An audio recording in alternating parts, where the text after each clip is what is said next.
Bible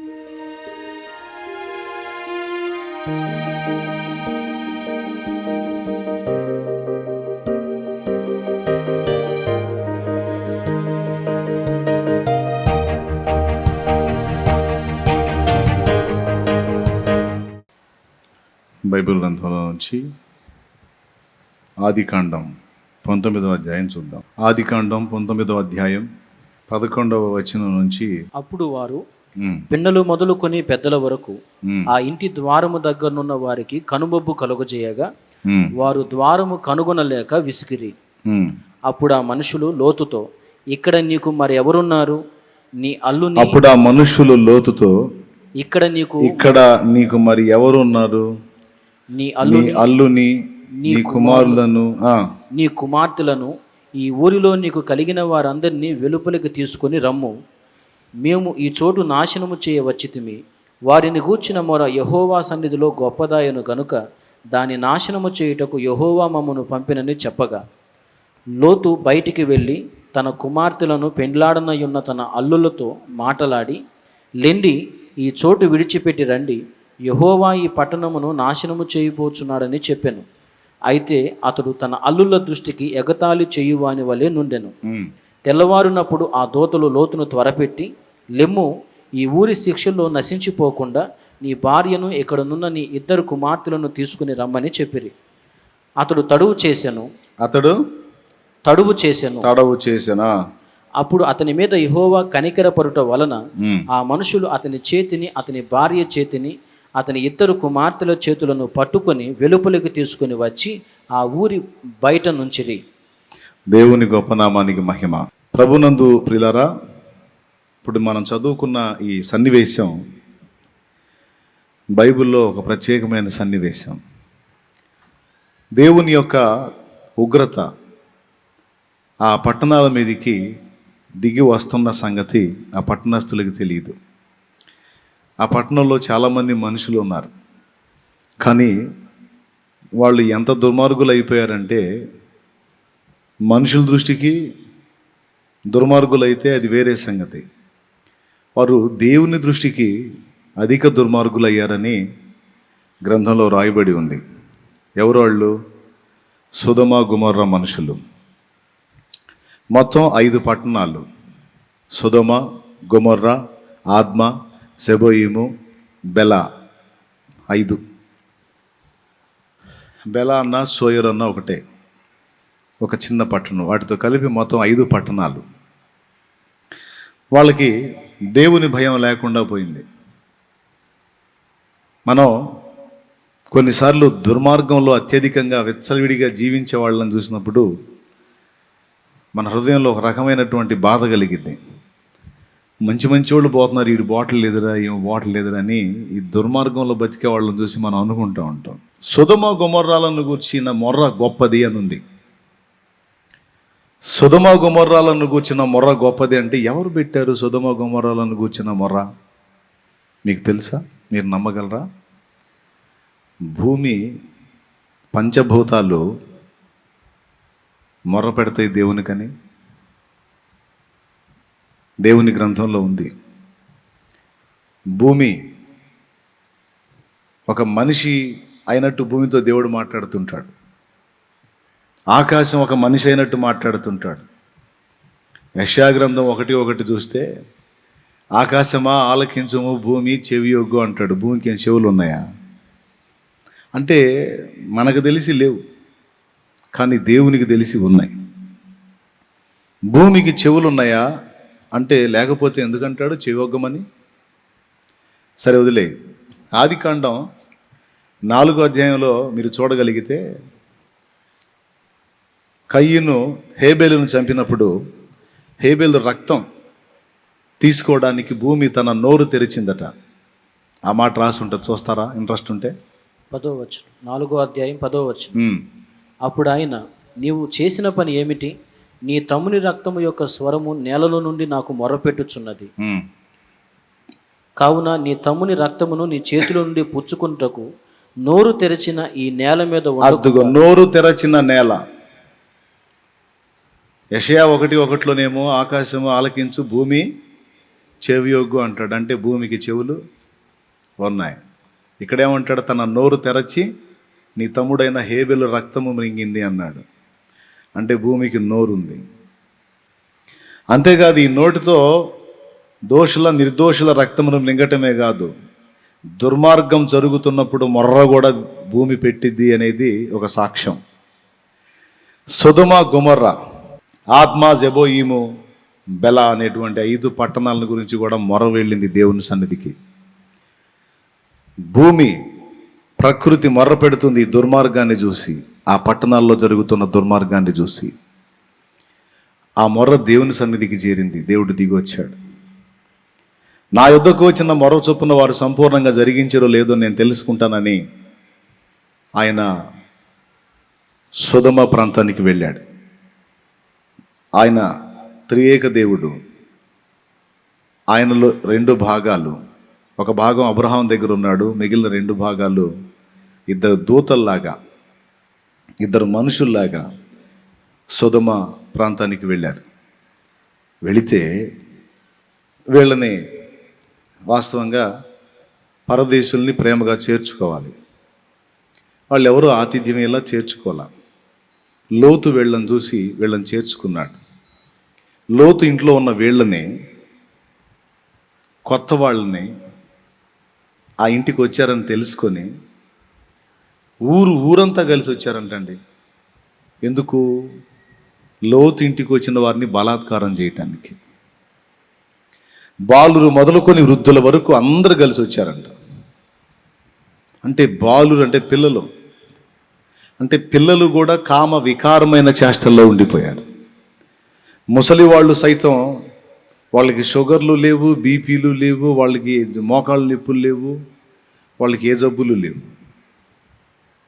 కాబట్టేగా కామ వికారంతో లోతు ఇంటికి వచ్చిన వాళ్ళు స్త్రీలా పురుషులా అన్న ఇంగితం కూడా లేకుండా, అంటే లింగభేదం లేకుండా విచ్చలవిడి లైంగిక పాపం, నిర్విచార సుఖస్థితి, వాళ్ళ ఇష్టం, వాళ్ళకి ఎవడు అడ్డు చెప్పేది లేదు. అట్లాగ అయిపోయింది వాళ్ళ జీవితం. అలాంటి పరిస్థితుల్లో ఉంటే ఇక దేవుడికి అర్థమైపోయింది, నా యుద్ధకు వచ్చిన మొర్ర చొప్పున వీళ్ళు సంపూర్ణంగా జరిగించారో లేదో అనుకున్నాను. బాగా పండింది, బాగా పక్వానికి వచ్చారు, ఇంకేళ్ళని బతకనీయకూడదు, వీళ్ళని చంపేయాల్సిందే, వీళ్ళని నాశనం చేయాలి.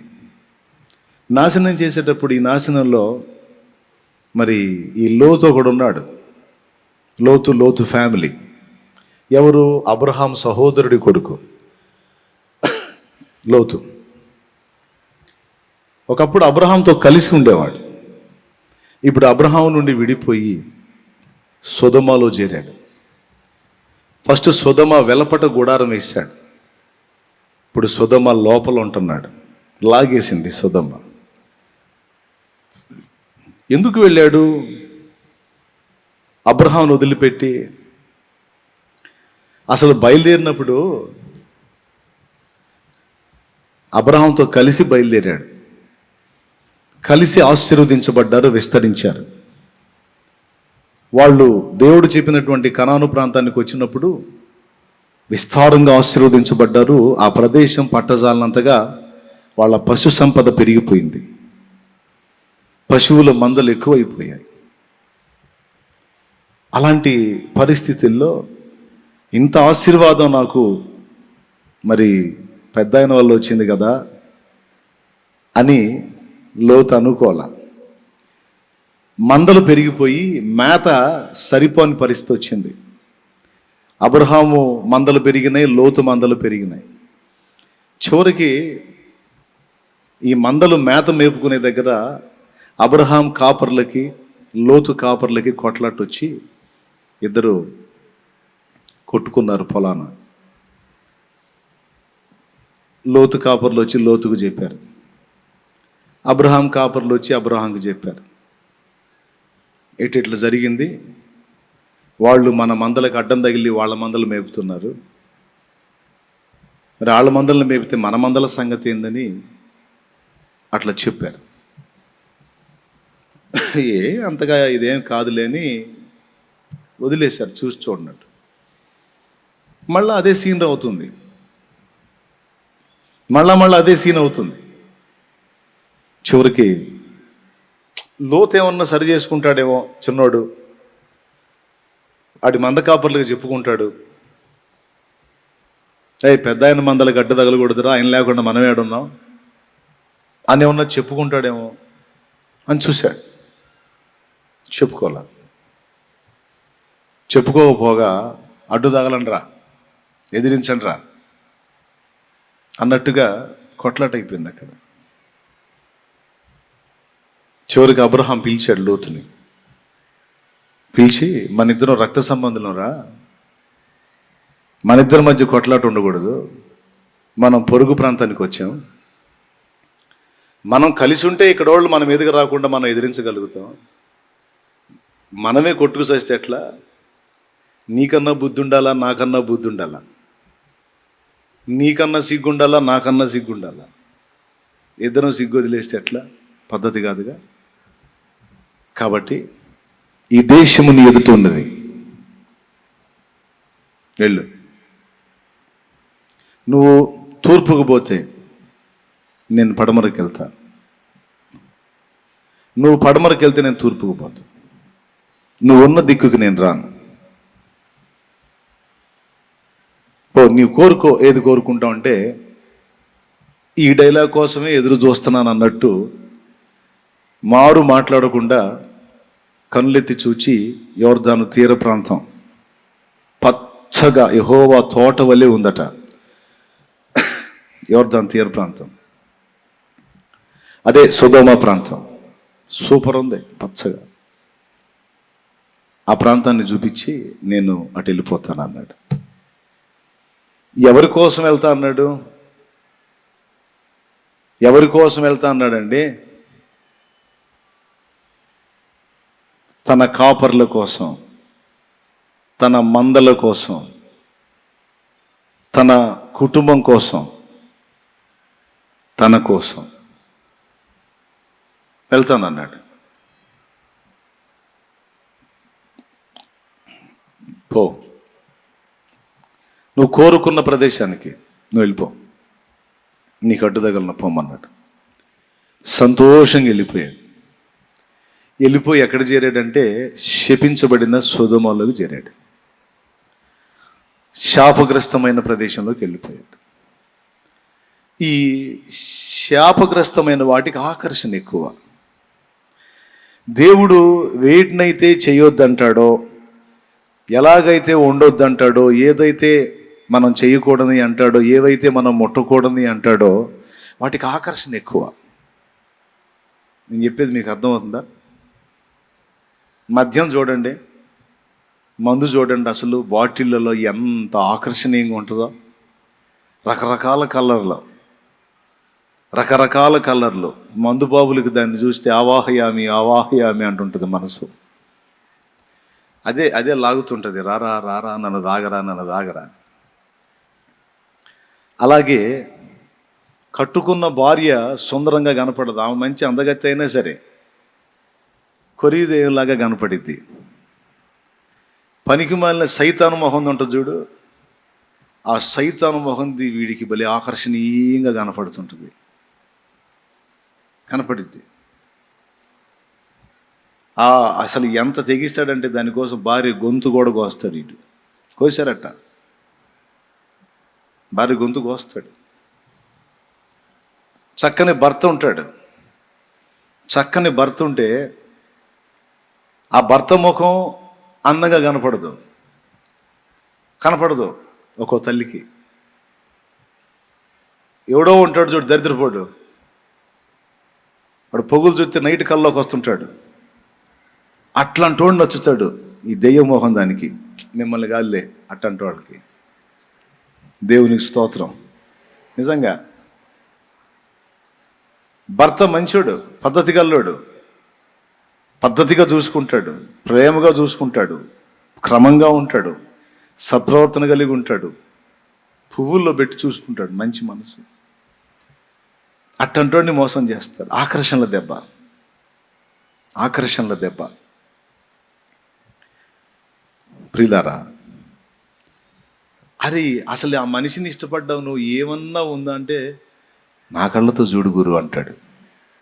ఈ వీడికి నచ్చిన మనిషిని మనం వాడి కళ్ళతో చూడాలంట.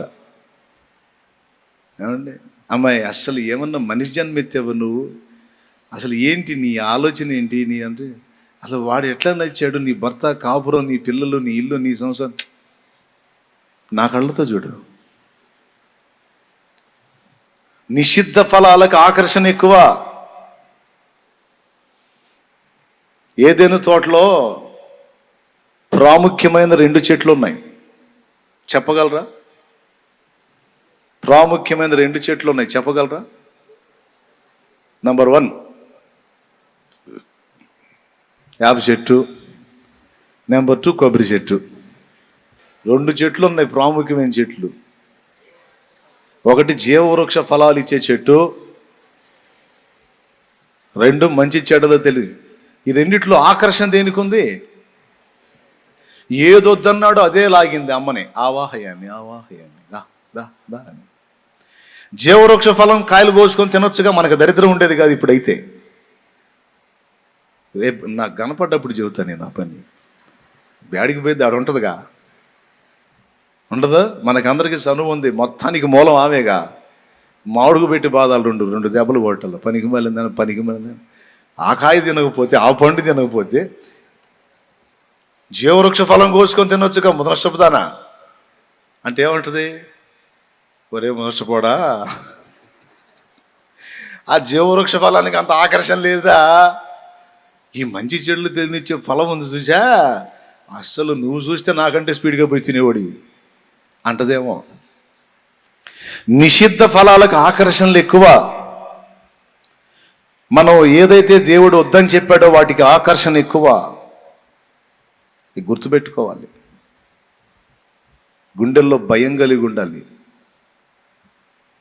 ఇప్పుడు లోకపు పోకడలొద్దు, పద్ధతిగా ఉండండి, మనుషుల్లాగా ఉండండి, సంసారుల్లాగా ఉండండి అని మనం చెప్పామనుకో, నచ్చదు.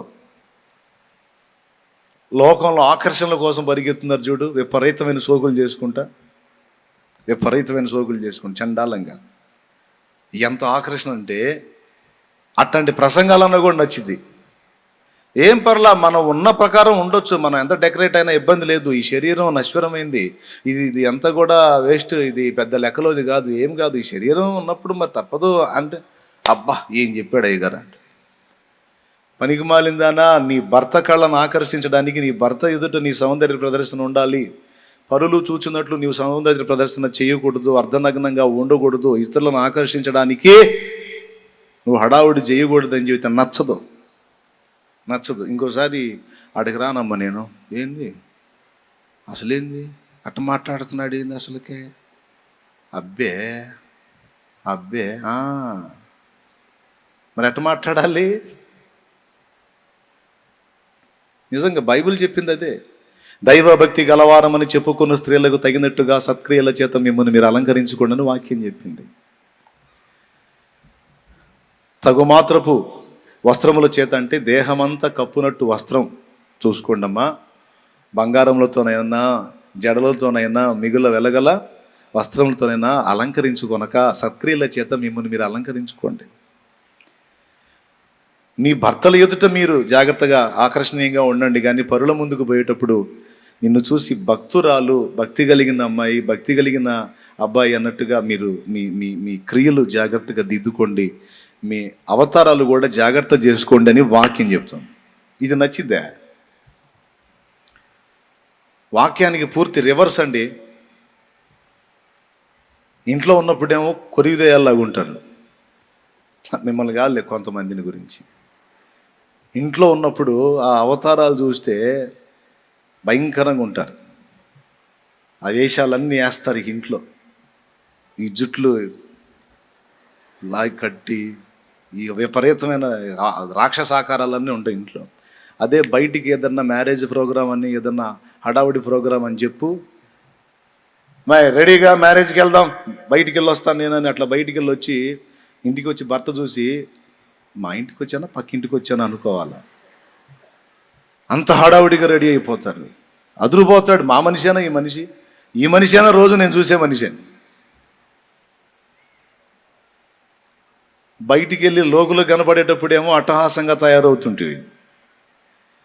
ఆకర్షించాల్సిన భర్త కళ్ళ ముందేమో కోరిదేలాగుంటివి. ఏం చేయాలి తల్లి నిన్ను? ఎట్లా నువ్వు బుద్ధి తెచ్చుకునేది? అంటే మీకు కొంచెం బాధ అనిపించవచ్చు, కానీ ఏం చేద్దాం?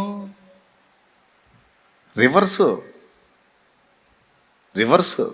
ఎక్కడ అట్రాక్షన్గా ఉండాలో, ఎక్కడ కప్పుకోవాలో రివర్స్ చేశాడు సైతాన్. నిషిద్ధ ఫలానికి, నిషిద్ధమైన దానికి ఆకర్షణ ఎక్కువ. క్షణికమైనటువంటి లోక ఆపేక్షలను మనం గమనిస్తే, లోకస్తులను చూస్తే వాళ్ళ హడావుళ్ళు చూసి భక్తులు కూడా అట్రాక్ట్ అయిపోయి వాళ్ళలాగా తయారవ్వాలని ఎన్ని తిప్పలు పడతారో. నాకు తెలిసిన ఒక సోదరు ఉంది, అదేదో స్కిన్ లైట్ అంట. అంతకుముందు నల్లగా ఉండేది కాస్త, కొంచెం రంగు తక్కువైనా ముక్కు మొహం ఒక పద్ధతి, ఒక శుభ్రం, ఒక విధంగా ఉండేది. అదేందో రాసుకుంది. పూసిన కాడ పూసి మనిషి ఎర్రగా ఇక సేమ పందిలాగా తయారైంది ముఖం. సరే తయారైంది. ఇక నాబోటి ప్రసంగాలు చేస్తుంటాడుగా ఇట్లాగా డైరెక్ట్గా వాతలో. ఎక్కడో పాప విని ఇక అది బూయటం ఆపింది. ఆపిన తర్వాత ఎట్టయిపోయింది తెలుసా? మొత్తం మొహం పేడు కట్టినట్టు నల్లగా అయిపోయింది. మచ్చలు, పెద్ద మచ్చలు. దాన్ని అనవసరంగా పూసుకొని, అంతకుముందన్నా కాస్త చావన్ సాయిగా పద్ధతిగా ఉండేది, అది పూసి మరి ఇక మంట పుట్టి ఇక ముఖం చెడిపోతుందని ఆపిందో, లేకపోతే క్యాన్సర్ వచ్చిందని రిపోర్ట్ చూసి ఆపిందో, లేకపోతే నా బోటోడి ప్రసంగం విని ఆపిందో. ఆపిన కాడ నుంచి ముఖం ఇంకా తెప్పాళాలకు కట్టిద్ది, నల్లగా మాడు చెక్క పేడు అట్లా గట్టి. ఇప్పుడు ఆ ముఖం బయట పెట్టాలంటే ఇబ్బంది అయిపోయింది. ఇప్పుడు అది రాయకపోతే ఒక సావు, రాస్తే ఇంకో సావు. నాకు తెలిసింది ఇంకొక ఉంది పాప, న్యూస్లో కూడా వేశారు. చక్కని ముఖం, బ్యూటీ పార్లర్కు పోయింది. వాళ్ళు ఏదో ఒకటి పూసారు. పూసేసరికి ముఖం అంతా ఇక చూడు, ఇక పూరి పొంగిది చూడు. పూరి అండి, బాగా నూనెలో పూరి పొంగి ఆ మనిషి చచ్చిపోయే పరిస్థితికి వెళ్ళిపోయింది. బ్యూటీ పార్లర్ వాళ్ళ మీద కేసు పెట్టి ఏం చేస్తారు? ఎందుకు కేసు పెడితే పైన అటు తేడా పడ్డామండి, అది కంపెనీ వాడు చేసిన పని, వాడు ఆ మందు అలాంటిది ఇచ్చాడు, మరి మేమేమో పూసాము అయిపోయింది.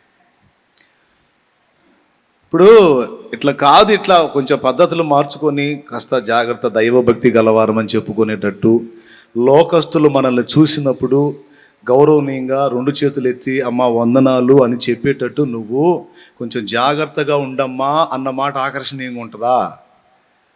ఏం పర్వాలేదు పిల్లారా, ఏం పర్వాలా, మనం రాజకుమార్తెలం, రాజకుమారులం, ఏం కాదు,